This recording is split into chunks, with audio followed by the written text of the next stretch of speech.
Sí, sorry, no estoy grabando. Ahora sí.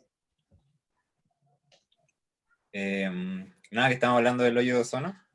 Sí, sí. Y en verano estaba en el sur y el papá de una amiga en la casa donde estaba, yo le conté que estudiaba geofísica, me gustaba la meteorología. Me dijo como, oh sí, pues el hoyo de ozono de la Antártica se cerró hace poco, ¿no? Y yo que así como plop, como que me acordaba que he visto en clases que las proyecciones eran que de aquí a poco se iba a cerrar, pero también me acordaba que tenía un ciclo, pues, y me acordaba de lo que dijo usted, como que en primavera era como la mayor productividad del hoyo de ozono, entonces como que era donde a veces más llegaba a cero, entonces no era como que se había cerrado completamente, pero ¿cómo pueden salir a decir eso? Como, ¿a qué se refieren cuando dicen que se cierra el hoyo de ozono o en verdad no se cierra? Como, ¿de dónde salen esas noticias en verdad? Ya, lo que pasa es que ¿Me explico? no sé, sí, no sé bien si el papá de tu amiga está hablando de que se cerró para siempre o de que se cerró por este año, ¿ya? Porque efectivamente sí se cierra hacia el final del verano, ¿ya? Y se recuperan los valores de ozono relativamente normales. En algún momento, de hecho, todavía no, de hecho, pero en algún momento, en abril, mayo, se vuelven a recuperar los valores de ozono que son normales, entre comillas, para la época, porque ya el proceso de destrucción catalítico deja de operar, ¿ya? Y se puede recuperar el ozono por mezcla con el aire extratropical. Pero la recuperación completa del hoyo de ozono va a tomar mucho tiempo, ¿ya? Va a tomar como hasta mediados del siglo XXI, y no está claro que la recuperación sea completa, porque hay algunos cálculos que dicen que no se están disminuyendo los clorofluorocarbonos a la tasa en que se supone que tendría que ser dado el protocolo de Montreal.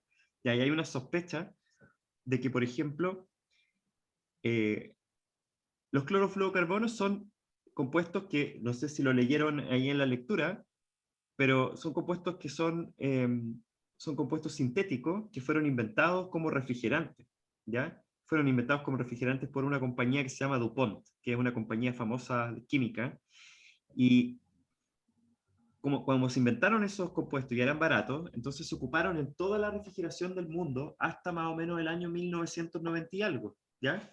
Que fue cuando se prohibieron completamente. Esa recuperación, entonces, del hoyo depende críticamente de que los equipos antiguos efectivamente no tengan más filtraciones de clorofluorocarbonos hacia el ambiente. Y eso no es verdad, porque es cierto que se dejó de producir, pero hay muchos equipos de aire acondicionado que son anteriores a 1990, ¿ya? O refrigeradores, por ejemplo, que están en las casas todavía, algunos, que van a morir con un cierto, en algún momento, ¿ya? Y entonces sigue habiendo emisiones de clorofluorocarbonos desde la superficie y por lo tanto tampoco es claro que esa meta del 2060 vaya a cumplirse necesariamente, ¿ya? Y como curiosidad también, que les puede interesar también porque esto es importante que lo sepan, el hecho de que tengamos un hoyo de ozono altera la precipitación en el sur de Chile. ¿Ya? En el centro y sur de Chile, en el centro y en el centro sur de Chile, hasta Concepción más o menos, la lluvia primaveral es poquita, ¿ya? Entonces uno pensaría que pase algo en la estratosfera en primavera, no debiera tener demasiada importancia para el clima superficial en el centro sur. Pero en el sur de Chile siempre llueve en verano, incluso en un verano seco, llueve más que a veces que en un invierno lluvioso de Santiago, ¿ya? Y el hoyo de ozono altera la circulación estratosférica, pero al mismo tiempo altera también la circulación en la troposfera, ¿ya? Y ese cambio de la circulación en la troposfera produce un secamiento del sur de Chile en verano, ¿ya? Eso está documentado. Y entonces ese secamiento en verano tiene el mismo signo que el secamiento que se produce por efecto de los gases de efecto invernadero. Entonces, parte del secamiento del sur de Chile tiene que ver con el hoyo de ozono, no solamente con el aumento de los gases de efecto invernadero. Y entonces esa parte que tiene que ver con el hoyo de ozono se va a recuperar una vez que se recupere el hoyo de ozono. Debería llover más en el sur de Chile de nuevo, como llovía antes de 1980. Eh, Así que hay un acoplamiento ahí de lo que pasa en la estratosfera, no solamente con la radiación ultravioleta, que eso es como lo más mediático, ¿cierto? La desaparición del hoyo de ozono produce un aumento de la radiación ultravioleta que llega hasta la superficie. Pero no es solo eso, sino que también tiene un efecto sobre el clima. ¿Profe? Sí, Es que estoy viendo la noticia que asumo que vio él y sí, pues dice lo que usted dice, como que se cierra el agujero de ozono del año. No, no se refiere como que se cierra el agujero de ozono así como para siempre. Profe, sí. quería preguntarle algo, lo último que le pregunto, de también dudas que me surgieron del texto. Eh, He leído en muchas partes cuánto más efecto invernadero tiene el metano y no he encontrado ningún consenso. He leído 4 veces, 81 veces, 25 veces. Quería saber si usted tiene alguna idea de cuál es la cifra más o menos real o si tiene alguna idea de por qué varían tanto las cifras al respecto. Ah, ya, esa es Como una súper buena pregunta. Es una súper buena pregunta. Eh, yo mismo no me sé el número, ¿ya? Yo creo que... y no es tan fácil de calcular, ¿ya? Y eso sí que les puedo contar que no es tan fácil de calcular. ¿Por qué? Eh, Déjenme ver si logro encontrar yo la explicación del valor, ¿ya? Pero no en la lectura, sino que en otro gráfico. Eh, ¿Dice, creo que dice la algo en la lectura... lectura o no? ¿De cuánto es más el metano que el CO2? No. No. Mm. Solo dice que también es invernadero. Y también me intrigó que dice que es long live. ¿Y cómo consideramos que algo es de vida larga? Simplemente cuando se permite que se mezcle bien. ¿Ese es como el indicador mayor? Sí, yo diría que cuando la concentración, claro, es evidentemente similar en todas partes del planeta, ahí uno diría de vida larga. Ahora, todas estas definiciones muchas veces son definiciones exactas, ¿ya? Y a donde hay que ir ahí es al informe del IPCC, que el IPCC Ah, ya. define long live, short live, eh, greenhouse gases o gases de efecto invernadero de vida corta, gases de efecto invernadero de vida larga. A ver, el metano tiene un tiempo de vida medio que son como 8 años, si no me equivoco. O me estoy equivocando. Déjenme encontrar la tabla de la composición atmosférica. No sale.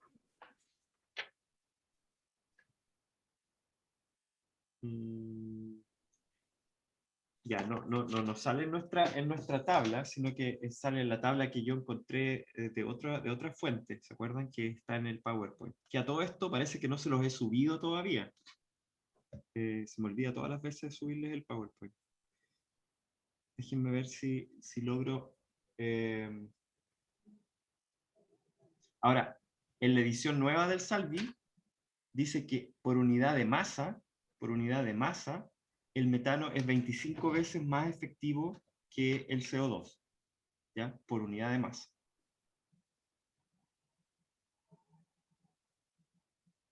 Ya, entonces, veamos.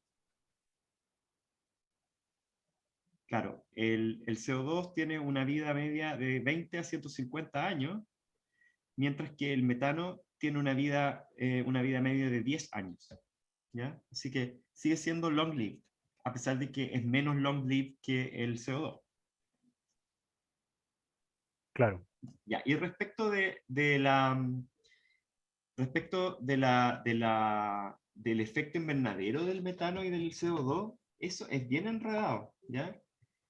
Como me lo pregunta el Nicolás, vamos a contestarle un poco al Nicolás, pero también va a ser una respuesta que probablemente no va a ser completamente satisfactoria, porque requiere todavía de más conocimiento, ¿ya? Necesitamos más conocimiento para poder contestar bien la pregunta. Lo que sí es una pregunta que sí podemos contestar en este curso, ¿ya? Eso es algo que sí podemos hacer en el curso. Entonces, déjenme mostrarles solamente una lámina de esto.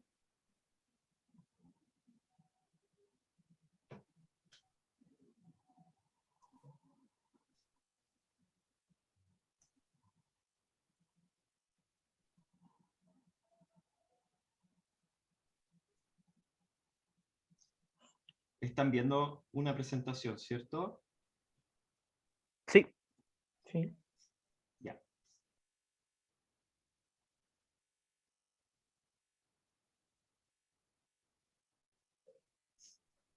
Entonces, fíjense que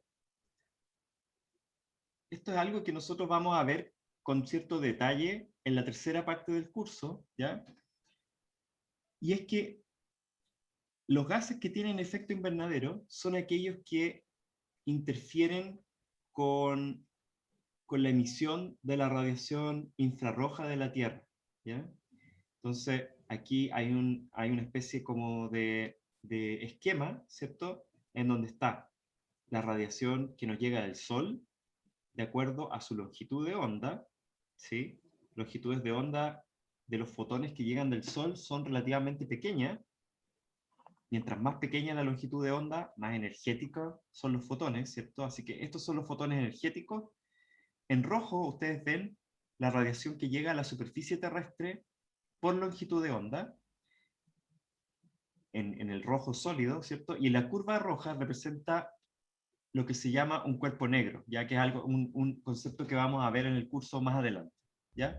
Pero es un cuerpo negro que emite a 5525 grados Kelvin, ¿ya? Entonces, si se fijan, es parecida la forma del cuerpo negro a lo que llega, pero le faltan varios pedazos, ¿sí? En particular, le falta un buen pedazo acá, una mordida, ¿cierto? Que le pegó algún compuesto atmosférico, que esto es ya en la superficie terrestre, y después hay varias mordiditas de la radiación solar también que le han pegado la atmósfera, que hace que tenga esta forma tan particular. Ahora, la Tierra, ¿cierto?, emite radiación también como un cuerpo negro, pero un cuerpo negro mucho más frío. Por ahora, olvídense de qué es lo que significa un cuerpo negro, porque es algo que vamos a ver después, pero la Tierra emite radiación y lo hace de manera más ineficiente que el Sol. Del Sol nos llega radiación muy energética, mientras que la Tierra reemite, ¿cierto?, radiación en longitudes de onda menos energéticas, que son el infrarrojo, ¿ya? Ahora, todos aquellos gases que interfieren con la emisión infrarroja de la Tierra se conocen como gases de efecto invernadero, ¿sí? Y entonces, fíjense que acá abajo están puestos varios gases: el vapor de agua, el dióxido de carbono, el oxígeno y el ozono, el metano, el óxido de nitrógeno. Todos tienen, perdón, todos tienen algún efecto radiativo en alguna parte del espectro infrarrojo, ¿ya? Y por lo tanto, esos 5 al menos son gases de efecto invernadero. Ahora, ¿cuál es el más importante? El vapor de agua. Fíjense, el vapor de agua absorbe prácticamente completa toda la radiación que está entre los 6 y los 9 micrómetros, y después absorbe un montón también sobre los 10 micrómetros, y desde los 12 micrómetros en adelante absorbe todo de nuevo, el vapor de agua. El vapor de agua es lejos el gas de efecto invernadero más importante. Luego está el dióxido de carbono, que tiene esta forma, la absorción del dióxido de carbono. Y fíjense que la absorción del dióxido de carbono, de alguna forma, se traslapa también con la absorción del vapor de agua. Pero el vapor de agua deja pasar una cierta cantidad de fotones en esta zona, que es donde está el dióxido de carbono, pero el hecho de que esté el dióxido de carbono, entonces, cierra esa ventana, ¿sí? Y hace que la absorción total sea prácticamente completa. La absorción atmosférica sea completa en esas longitudes de onda, ya sea que el fotón lo absorbe el dióxido de carbono o el agua, ¿sí? Y fíjense en el metano. El metano está como por acá, ¿cierto? Está como en un borde de la absorción del vapor de agua. Todavía hay una banda de absorción ahí que no deja de ser relevante porque está en una zona en donde el vapor de agua no es tan importante. Entonces, el vapor de agua deja pasar muchos fotones acá y eso los atrapa de alguna forma el metano. Entonces, volviendo a la pregunta del Nicolás, ¿ya? Y por eso que es tan difícil de contestar esta cuestión, porque todavía no tenemos las herramientas. Una cosa es lo que por unidad de molécula haga el metano como gas de efecto invernadero respecto del CO2, ¿ya? Y eso, según lo que yo me acuerdo, por unidad de molécula, el metano es 81 veces más efectivo que el dióxido de carbono como gas de efecto invernadero, ¿ya? Y eso significa que no se necesita mucho metano para producir casi prácticamente el mismo efecto que el 80 veces el efecto del CO2. Significaría que si tuviéramos 80 veces menos concentración de metano, concentración en moléculas por total de moléculas, ¿cierto? El metano y el CO2 tendrían el mismo efecto invernadero terrestre, ¿sí? Y ahí si uno lo pone con números ahora, pongámoslo con números, el efecto del metano son, el CO2 tiene una concentración de 415 partes por millón. Eso quiere decir que tenemos 415 moléculas de CO2 por molécula, por millón de moléculas de aire. Mientras que la concentración del metano es de 1,7 partes por billón. Es decir, 1700 partes por billón. ¿Sí? Es decir, 1,7 partes por millón. Es decir, unas 150 a 200 veces menos que el CO2. Entonces dijimos, ok, si es por unidad de molécula, el metano tiene 80 veces más efecto invernadero que el CO2. Si es por unidad de masa, son 25 veces nomás. ¿Ya? Veamos si logramos reconciliar algunos de los números que estamos diciendo. Entonces, ustedes saben, conocen la ley de Avogadro. Si no la conocen, se van a acordar conmigo ahora. La ley de Avogadro dice que el mismo número de moléculas ocupa el mismo volumen a las mismas condiciones de presión y temperatura. ¿Se acuerdan de eso o no? Sí. De hecho, salía algo al principio o sea, no en la lectura, pero sí en los capítulos, los subcapítulos anteriores. En la parte anterior, exacto. Entonces, una molécula de metano tiene el mismo volumen que una molécula de CO2, ¿ya? En principio, si es que están en la misma presión o a la misma temperatura. ¿Pesarán lo mismo o no? No, porque el peso de cada molécula depende de su peso molecular. Entonces, el metano pesa carbono, tiene un carbono, el carbono tiene un peso atómico de 12. El carbono es el elemento número 6, ¿cierto? Así que pesa 12. Más 4 hidrógenos, el metano pesa 16 gramos por mol. ¿Sí? Y el CO2 es un carbono, 12, más 2 oxígenos. Cada oxígeno pesa 16. Así que en total pesa 32. Si le sumamos los 12 del carbono, cada molécula de CO2 pesa 48 gramos por mol. ¿Ya? Así que, fíjense, que aproximadamente el CO2, una molécula de CO2 es como 3 veces más pesada que la molécula de metano. ¿Sí? Y como el metano por molécula es como 80 veces más efectivo como gas de efecto invernadero, entonces, por unidad de masa ahora, como el metano es más liviano, para pesar lo mismo que el CO2 se necesitan 3 moléculas de metano, así que se necesita 3 veces la cantidad de metano. Eso significa que por unidad de masa el CO2 es como 25 veces, que sería un tercio de 80 aproximadamente, más efectivo que el metano por unidad de masa ahora. ¿Sí, Nicolás? Entonces los números son medio engañadores y hay que ver bien a qué se refiere. Si es por molécula, es 80 veces más efectivo. Si es por unidad de masa, es 25 veces. Ya, y ahora, dicho Bueno, eso, eso explica las principales cifras que me he pillado, ya, dicho como según la eso, perspectiva. dicho eso, el problema es aún más complejo. ¿Y por qué? Porque el hecho de que el metano está interferido por el vapor de agua, porque en realidad, si se fijan, la absorción de metano no está en una ventana atmosférica, no está en un lugar en donde no hay absorción de otros gases. Por lo tanto, la absorción de metano depende de la concentración de vapor de agua y a su vez la absorción de gas de efecto invernadero del vapor de agua depende de lo que haya de metano. Así que ese cálculo que uno hace por unidad de molécula o por unidad de masa nunca necesariamente va a ser así de simple, porque en la realidad los gases van a estar mezclados y se van a estar interfiriendo unos con otros cuando actúan como gases de efecto invernadero.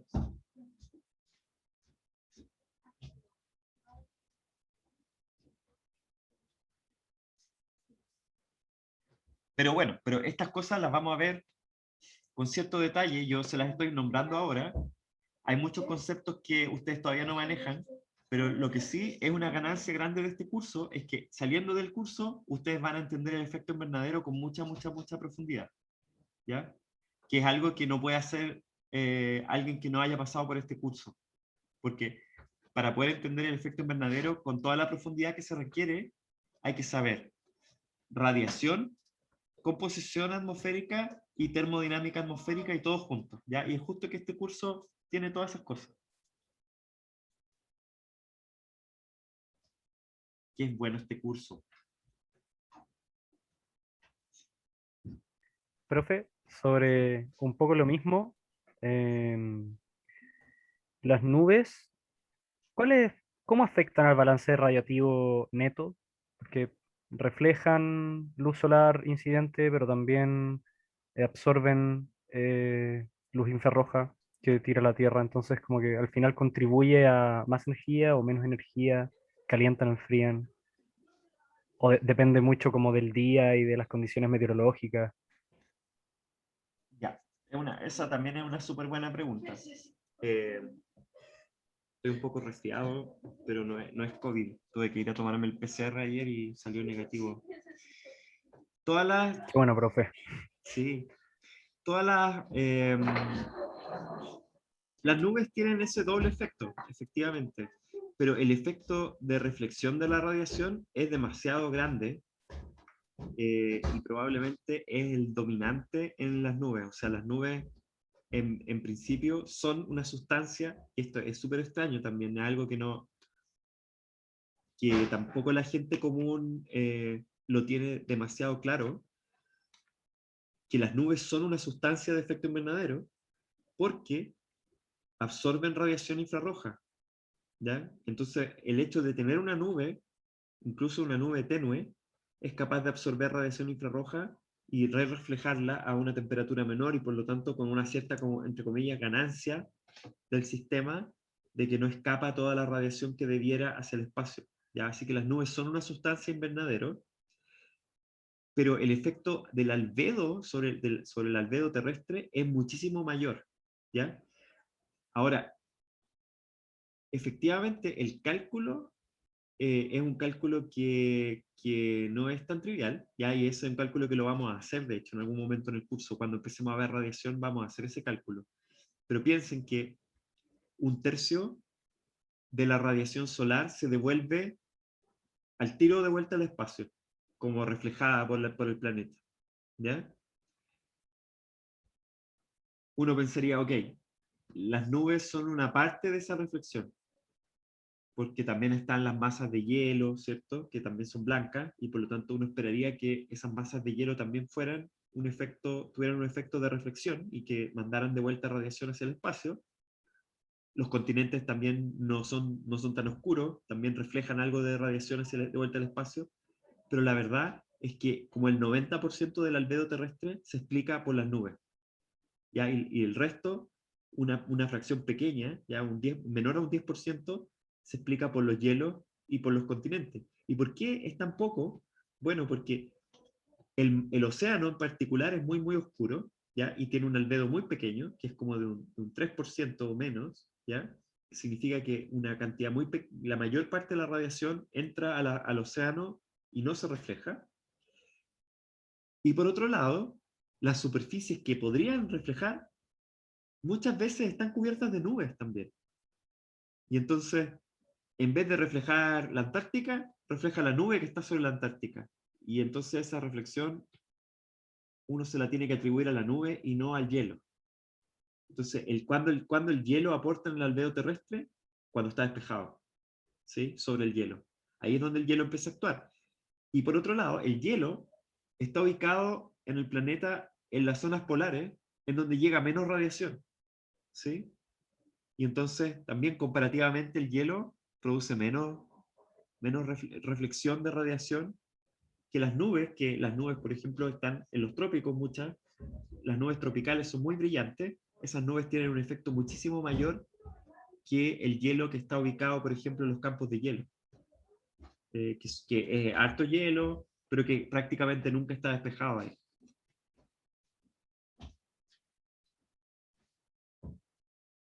Gracias, profe. No sé Profe, si yo a alguien tengo más una le llamó. consulta. Sí. Pero si quería decir algo más con el tema, dele que es sobre otra Diego, cosa. dale.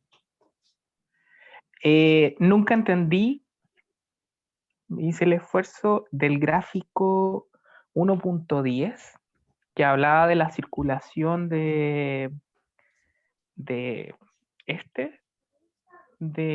sobre los 500 milibar, pero no a los 500 milibar, a los 10 milibar, y que ahí había como un cambio en el flujo de circulación y se transformaba en otra dirección. ¿Ya? Veamos. Jamás entendí por qué había ese cambio.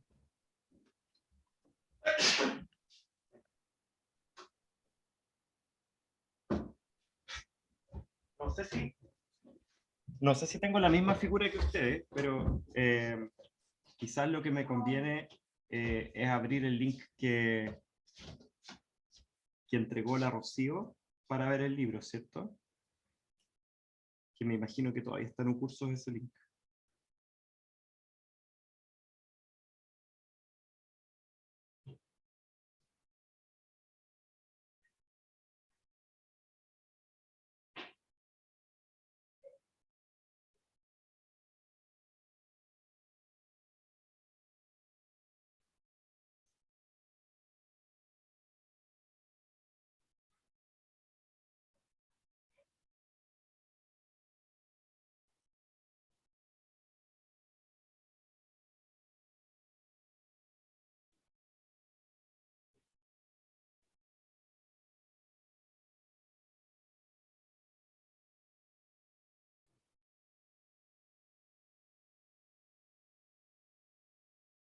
Me avisan si ven el libro, bueno.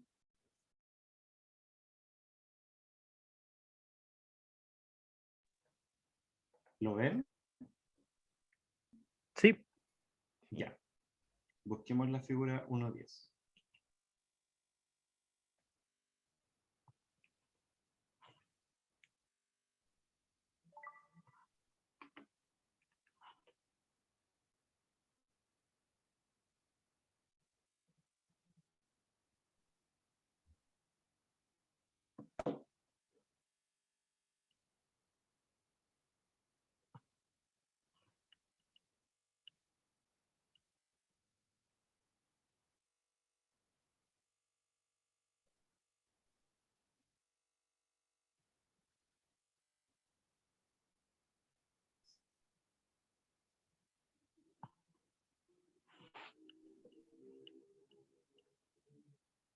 Yo creo que tenemos que partir mirando la figura 1.9, ¿ya? Entonces, la figura 1.9 muestra la circulación atmosférica en una superficie de presión de 500 hectopascales, y es el promedio entre enero y marzo de 1984. ¿Ya? Y ustedes pueden ver que la circulación es así, ¿cierto? Estamos en la mitad de la atmósfera, a 5.000 metros más o menos, y esto es un poco lo que yo les decía, este es un promedio. Fíjense que en el promedio igual hay como estos meandros así, ¿cierto? Que no es puramente concéntrica la circulación en el hemisferio norte, sino que tiene, aquí es bastante plana en el Océano Pacífico, y después tiene como un saltito, y después se pega otro saltito acá, cuando sale del continente, y nuevamente cuando entra al continente europeo también cambia, etc. ¿Ya? Y es una circulación desde el oeste hacia el este. ¿Sí? Eso no hay problema, ¿cierto, Diego? ¿No? No, no hay problema con eso. Ya, eso es una descripción, ¿no? Eh, Entonces, ahora la pregunta es, ¿qué pasa creo cuando uno que sube? Sí. esas corrientes que están a 500 milibar, creo que el texto dice que empiezan a subir. Sí, Creo. bueno, esas corrientes son más intensas más arriba, ¿cierto? Como a 200 milibares, que es la superficie en donde se encuentran las corrientes en chorro, los jet streams, ¿sí? Entonces, esos jets son más intensos, no a 500 hectopascales, sino que más arriba, a como a 200 hectopascales, ¿ya? Entonces, miremos, por ejemplo, qué pasa ahora a 10 hectopascales, ¿ya?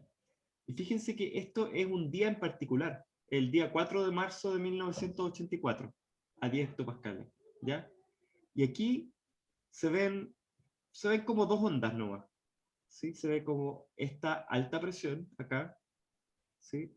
Que gira en sentido anticiclónico en el hemisferio norte, y esta de acá que gira en sentido ciclónico en el hemisferio norte, que es una relativa baja presión, ¿ya? Pero esto es instantáneo, ¿sí? Es instantáneo. No deberíamos compararlo con esto de acá, porque obviamente esta es una foto de un día, y estos son en realidad el promedio de 4 meses, ¿ya? Pero más abajo está el de los 4 meses. Ya, y O sea, entonces, los 3. Ahí. este de acá ahora es el promedio de 4 meses, ¿sí? ¿Y qué es lo que vemos ahí? Bueno, que en realidad la circulación es mucho más ordenadita, si uno quiere, mucho más simétrica. Se ve un vórtice polar ahí súper claro, comparándolo con lo que pasa en la troposfera, ¿sí? La troposfera está todo como desorden, y estas ondas así, como más de gran escala. En cambio acá las cosas son muchísimo más simétricas, ¿sí? Ese es el punto principal de comparar la estratosfera con la troposfera, ¿ya? Mostrar que si bien en un momento dado la estratosfera se puede ver bastante caótica y con muchas ondas, ¿ya? Y a eso le llaman disturbed, ¿sí? Es mucho menos perturbada, ¿cierto? Mucho más estacionaria cuando uno toma el promedio que la circulación troposférica, que tiene todos estos meandros, que ya le vamos a poner nombres, ¿cierto? Se llaman vaguadas y dorsales, o son ondas. Y la razón detrás de ese comportamiento es que la estratosfera o la tropopausa actúa como una especie de filtro a las ondas cortas, ¿ya? Y entonces las ondas cortas solo sobreviven en la troposfera, y una vez que se propagan en altura, dejan de haber ondas cortas, y lo que hay son ondas más grandes nomás. Son las únicas que se pueden propagar hacia la estratosfera, de hecho. Así que la circulación estratosférica es más bonita, ¿sí? Es más ordenadita que la circulación de la troposfera. A pesar de eso, aparece como un vórtice polar que no está demasiado simétrico en el hemisferio norte, y es una pena que no está el hemisferio sur acá, ¿ya? porque el hemisferio sur muestra una situación mucho más simétrica, ¿sí? Veamos si lo podemos ver el hemisferio sur. Voy a tratar de ver si los puedo mostrar rápidamente, porque la estructura de la circulación en el hemisferio sur tiene consecuencias, ya vimos, para el ozono, ¿cierto? Y entonces es interesante ver si es que eso funciona así o no. Veamos si puedo cambiar el reanálisis aquí. Multiple, partiendo entre el año 85 y el año 2020. Average.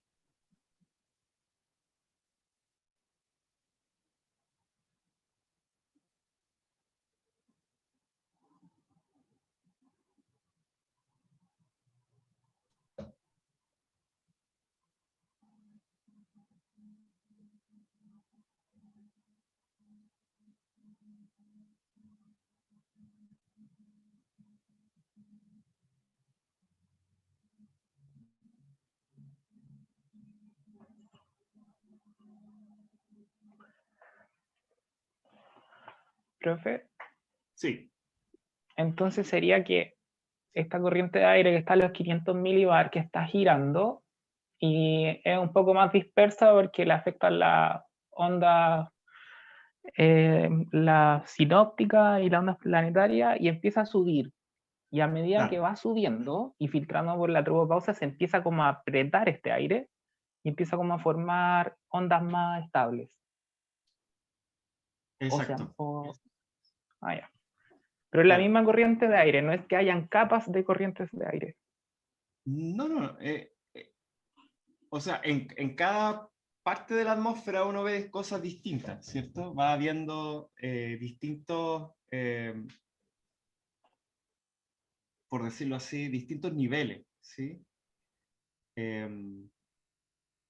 Y uno puede ir mirando lo que va pasando en los distintos niveles. Lo que les digo yo es que el nivel de 500 es un nivel bien desordenado, ¿sí? Porque está metido bien en la estratosfera, pero después cuando uno pasa a la estratosfera, las cosas se tienden a ordenar mucho más y se ven mucho menos caóticas, ¿ya? Este gráfico que estoy mostrando acá es del nivel de 10 hectopascales, ¿ya? Miremos la Antártica, porque en realidad es mejor mostrar cómo se ven estas cosas desde el polo. Fíjense que esta es la magnitud del viento este-oeste, ¿ya? Entonces, fíjense cómo el viento es mínimo acá en el polo y tiene un máximo aquí más o menos a los 60 o 70 grados de latitud, ¿ya? Y esto es lo que se llama el vórtice polar, ¿sí? Estoy dibujando solo la componente este-oeste del viento aquí, ¿ya? Que es parecido un poco es parecido a este gráfico que estamos haciendo acá del hemisferio norte, ¿ya? Entonces, veamos el gráfico ahora del hemisferio norte para que podamos ver el punto que yo les digo, que es que estas cosas son distintas en el hemisferio norte que en el hemisferio sur. Espero que sea verdad. Se fijan que en el hemisferio norte también hay un viento U, pero es muchísimo menos intenso. Es como mucho menos claro que hay un vórtice polar acá. Hay un vórtice polar y está esto de acá. Miremos el gráfico, ¿cierto? El centro del vórtice está entre Norteamérica y Europa, ¿cierto? Como en el Mar del Norte, y ahí hay un vórtice, y después hay otra cosa acá, un vórtice contrario, ¿cierto? Que gira en el sentido contrario acá. ¿Se ve eso también en este reanálisis? Sí. Se ve como que el centro del vórtice está aquí en esta parte del Mar del Norte, bueno, que también está ahí el Polo Norte, pero el centro está como un poquito más tirado hacia Europa probablemente, ¿ya? Y este es la circulación, o sea, el vórtice no es perfectamente simétrico en torno al polo, porque si fuera simétrico, esta parte blanca estaría justo a la mitad, ¿cierto? y tendríamos, ojalá, algo parecido a lo que se ve en la Antártica, pero no. En el Ártico es mucho más desordenada esta circulación, ¿ya? Y en la Antártica es harto más ordenadita. A esto me refiero con que la circulación, de alguna forma, aísla el aire polar en la estratosfera, de tal forma que no hay mezcla de aire más caliente desde los trópicos, y cuando ocurre la noche polar, entonces, el aire estratosférico polar se enfría, se enfría, se enfría, se enfría, sin demasiada mezcla con el aire que está en los estratrópicos, y eso tiene como consecuencia después las nubes polares estratosféricas. Ya, ahora, Diego, esa no era tu pregunta. Ya se me olvidó cuál era mi pregunta, pero creo que le pregunté por qué cambiaba el sentido. Sí. ¿Por qué hay dos? Bueno, este sentido es el mismo de acá, ¿ya? Básicamente el mismo que hay en 500, ¿sí? Que es la circulación ciclónica, ¿ya? Esta es la circulación típica alrededor de cualquiera de los dos polos. En el polo norte es a favor de los punteros del reloj, perdón, en contra de los punteros del reloj. En el polo sur es a favor de los punteros del reloj, ¿ya? Pero en ambos casos se llama circulación ciclónica. Acá es mayormente ciclónica. ¿Ya? Este sigue siendo ciclónico, pero aquí hay este pequeño vórtice acá y esta alta. Y la razón de esta alta es esta que les digo, que efectivamente la distribución de continente y océano hace que este vórtice no sea completamente simétrico. Si no hubiera continente y si esto fuera solo océano, ¿cómo se vería este gráfico? Se vería muy simétrico en torno al polo, con un solo vórtice polar ciclónico. ¿Ya? Entonces, esto es materia que ni siquiera uno ve en dinámica muchas veces, pero las ondas atmosféricas típicas de cualquier día del año, ¿ya? Les puedo mostrar, son cortitas, son ondas así como muy... pongamos de nuevo, pongamos el hemisferio sur completo o el hemisferio norte completo. Están viendo mi navegador, ¿cierto? Sí, se ve. Ya. Cerca de la superficie hay una cantidad gigante de ondas, ya de todo tamaño, ondas cortas, ondas largas. Fíjense, así luce la circulación en 500 hectopascales para un día cualquiera en el hemisferio norte. Un día cualquiera es hoy día, 26 de marzo del 2021. ¿Ya? Fíjense la cantidad de ondas así. ¿Sí? Pero cuando uno sube y empieza a mirar hacia la altura, lo que yo les digo es que empieza a pasar que se empiezan a filtrar las ondas, ¿ya? Y las ondas se empiezan a ver menos, bueno, todavía a 250 hectopascales, todavía las ondas son bastante, son bastante sinuosas, ¿ya? Acá, lamentablemente, no creo que tengamos un gráfico en donde podamos ver mucho más arriba, ¿ya? No vamos a poder ver mucho más arriba acá.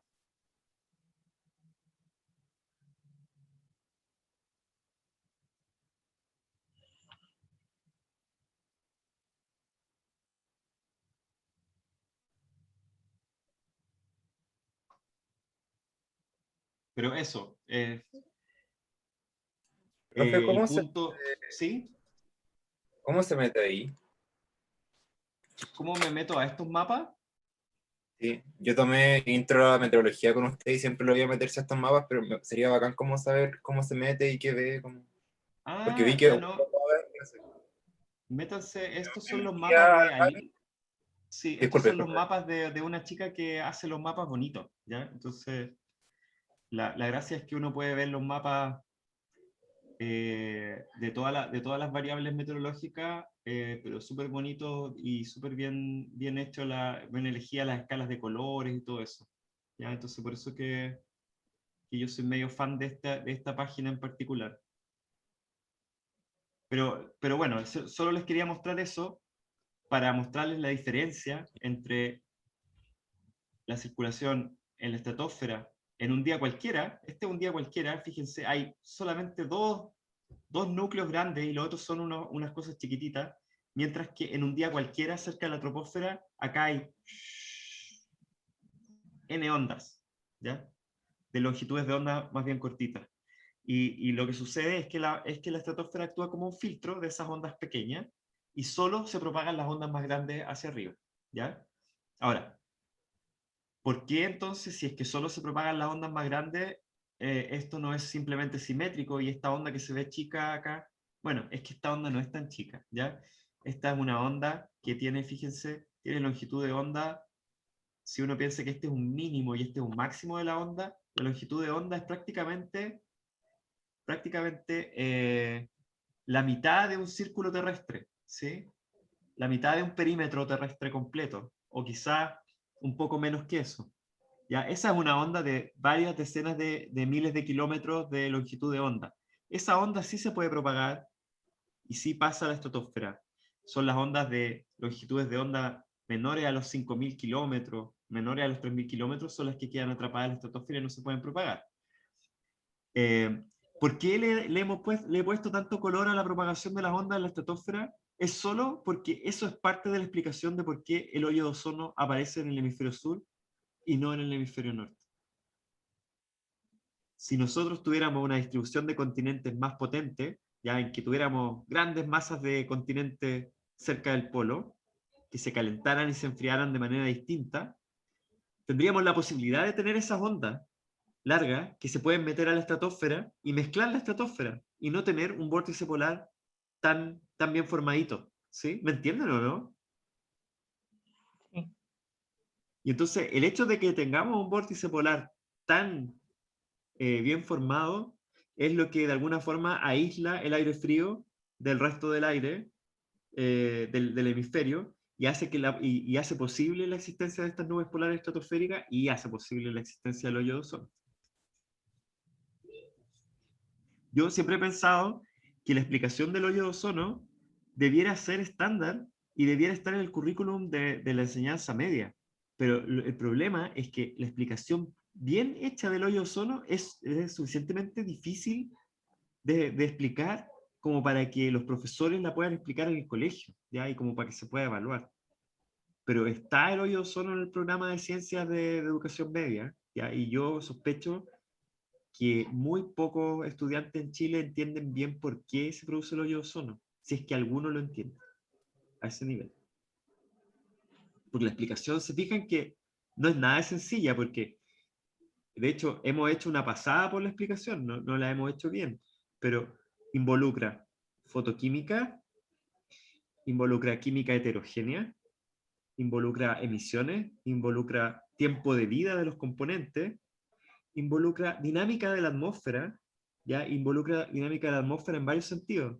En lo que sucede en un momento dado, pero también cómo la dinámica de la atmósfera está sometida a variaciones topográficas de gran escala, patrones continentales y oceánicos que se forman en los dos hemisferios. ¿Ya? Una buena prueba para saber si alguien entiende el hoyo de ozono es preguntarle por qué no hay hoyo de ozono en el hemisferio norte. No, esa pregunta prácticamente yo creo nadie la puede responder muy fácilmente a alguien que no del colegio, por ejemplo. Y eso es una pena porque al final para nosotros es un poco soberanía científica entender esto porque nos afecta ya de manera directa.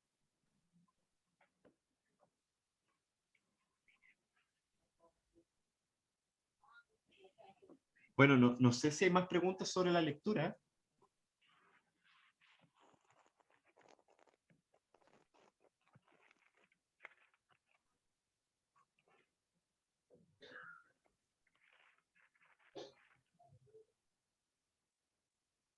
Bueno, si no hay más preguntas sobre la lectura, vamos a quedar hasta acá. Estamos bien con el programa, así que el lunes vamos a empezar a ver termodinámica, nos vamos a cambiar de libro, vamos a empezar a leer el Wallace y Hobbes, Y Wallace y Hobbes, les puedo decir inmediatamente cuáles son las páginas que vamos a estar viendo el lunes.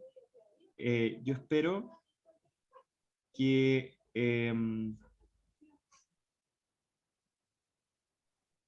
alcancemos a ver de la página 63 en adelante, ¿ya? Ahora, tengo un problema, y es que yo le pedí a la Rocío que preparara un auxiliar que es más parecida a termodinámica que a composición, ¿ya? Y ustedes no tienen la materia todavía de eso, así que convérsenlo con la Rocío, ya lo dejo a criterio de ustedes, porque la auxiliar va a ser de materia que todavía no hemos visto, ya que vamos a ver el lunes. Entonces va a quedar un poco raro eso, ¿sí? Lo que podemos hacer es suspender la auxiliar de hoy día y recuperarla después con algún auxiliar extra, por ejemplo, cuando tengan pruebas, ¿ya? Pero eso yo preferiría que lo conversaran con la Rocío, ¿ya? Díganle a la Rocío que dedicamos la clase a discutir la lectura más bien.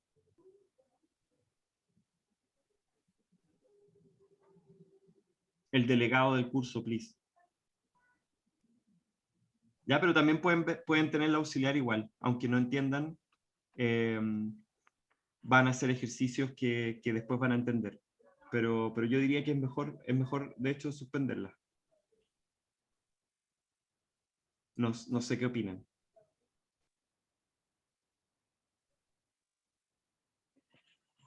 Convérsenlo bien con la Rocío, ¿ya?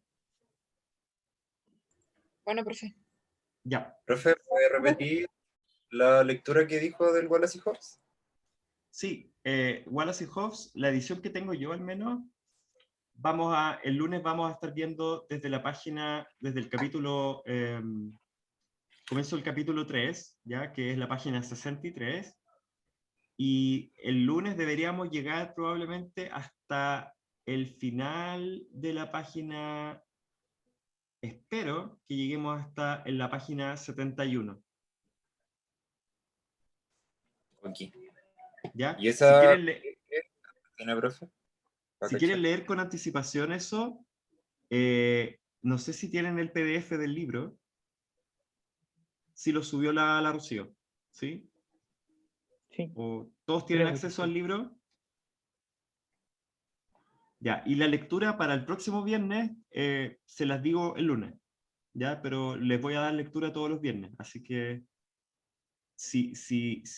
lo que sí, yo creo que el viernes el control de lectura va a ser en la hora del auxiliar y no en la cátedra, ¿ok? Para que no perdamos clase la próxima semana. Bueno. El otro, Oh, ese perro. el otro viernes es feriado. Ah, es verdad. No tenemos clase el viernes. Ya, eso complica un poco las cosas. Conversen con la Rocío, ¿ya? Pero decidan ustedes si es que van a tener clase o no el viernes. O sea, hoy día. Porque igual es raro no tener la auxiliar si no han visto la materia. Ya, lo que pueden hacer, no me parece improvisar la cátedra con la Rocío. Prefiero que la suspendan, ¿ya? Y quizá lo que vamos a hacer es tener el auxiliar en otro horario antes del viernes. Eso podría ser. Ya, pero convérsenlo mejor con la Rocío, porque sí.